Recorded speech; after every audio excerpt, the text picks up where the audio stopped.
Bangun jalan tol, jembatan, sampai bikin pelabuhan, itu kan butuh banyak banget uang. Terus dari mana sih negara kita dapat uang sebanyak itu?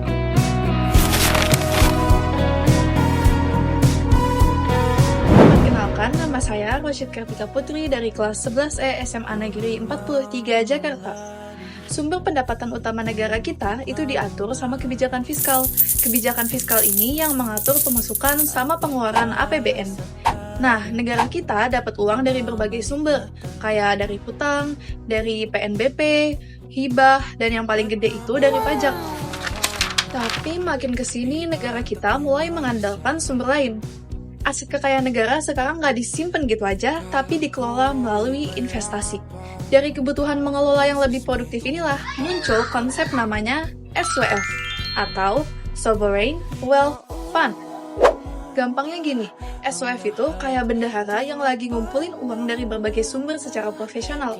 Nah, daripada duitnya ini cuma disimpan di dompet si bendahara, uangnya itu dipakai buat jual makanan di bazar sekolah supaya nominalnya itu semakin banyak. Kayak yang kita tahu, kalau dilihat dari sudut pandang kebijakan fiskal, SWF itu adalah strategi modern untuk mengelola aset negara secara lebih produktif di luar APBN. Sedangkan kalau misalnya dilihat dari sudut pandang kebijakan moneter, moneter itu kan menjaga stabilitas ekonomi ya, dan dia itu yang mengendalikan inflasi dan yang mengatur suku bunga. Kalau misalnya ekonominya stabil, otomatis itu bisa menarik investor lain buat ikut berinvestasi bersama SWF. Cuma, tahu nggak sih kalian, Indonesia itu juga punya lembaga SWF tahu? Disebutnya Badan Pengelola Investasi, yaitu ada Indonesia Investment Authority atau INA sama Daya Anegata Nusantara alias Danantara. Cuma pas tahun 2025 kemarin, kenapa ya Danantara ini menuai banyak banget kontroversi? Bahkan di tahap awalnya aja dia udah ngerencanain mau ngelola BUMN besar. Biasanya BUMN kalau dapat keuntungan, dia itu bakal pakai sebagian keuntungannya buat membiayai pembangunan negara. Cuma karena ada Danantara ini, uangnya itu nggak langsung dipakai buat belanja negara, melainkan buat investasi. Kalau berhasil, keuntungannya bakal berkali-kali lipat. Kalau gagal, ya bakal jadi bencana ekonomi buat negara kita. Makanya banyak yang nyebut SWF ini tuh kayak taruhan.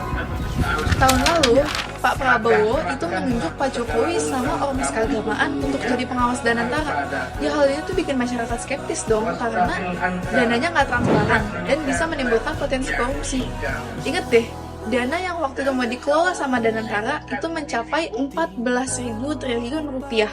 Buat kebijakan moneter, kalau ada kontroversi kayak gini, ya bisa menimbulkan turunnya rasa kepercayaan dari investor asing, sehingga mereka ragu buat masukin uang mereka.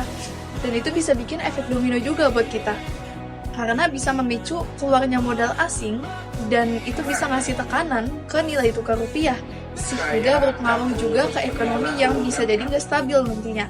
Kalau beneran ada korupsi, investasi itu bakal rugi besar, dan pendapatan negara bakal berkurang juga. Dan ini jadi ngasih beban gitu buat APBN.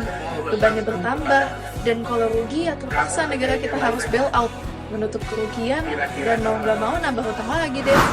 Sebetulnya Danantara punya potensi raksasa untuk jadi mesin uang baru Indonesia, tapi tanpa transparansi dan tata kelola yang bersih, justru potensi ini bisa berbalik menjadi bom waktu untuk stabilitas fiskal dan moneter buat negara kita. Terus solusinya gimana dong?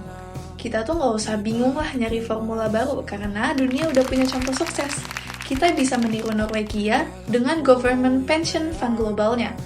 Faktanya, SWF Norwegia itu dinobatkan sebagai yang paling transparan di dunia.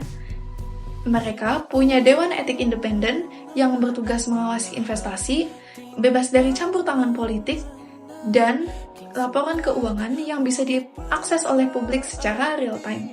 Hasilnya, mereka berhasil mengelola dana lebih dari 1,6 triliun US dollar tanpa korupsi, dan jadi penyelamat negara saat negara mengalami krisis ekonomi. Jadi, kalau Danantara mau sukses dan bikin investor asing percaya, kuncinya itu cuma 3. Transparansi total, audit independen, dan steril dari kepentingan politik. Dengan itu, stabilitas moneter akan terjaga dan APBN kita akan aman.